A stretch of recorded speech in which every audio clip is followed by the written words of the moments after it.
প্রিয় দর্শক, আজ আমরা জানব আগুন কাকে বলে, আগুন কত প্রকার ও কি কি। আগুন হচ্ছে এক প্রকার শক্তির উৎস, যা তাপ, বাতাস এবং জ্বালানির সমন্বয়ে রাসায়নিক বিক্রিয়ার মাধ্যমে তৈরি হয়, অর্থাৎ ইহা একটি রাসায়নিক বিক্রিয়ার ফল। তো সেই সাথে জানবো যে আজ আগুন কত প্রকার ও কি কি।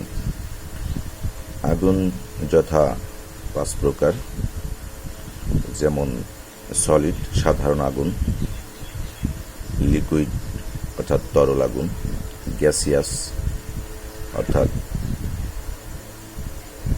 মেটাল অর্থাৎ ধাতব আগুন, ইলেকট্রিক অর্থাৎ বৈদ্যুতিক আগুন। আমাদের একটা প্রশ্ন থেকে যায়, আগুনের উপাদান কি কি, অগ্নি ত্রিভুজ কাকে বলে? কমেন্টের মাধ্যমে জানিয়ে যাবেন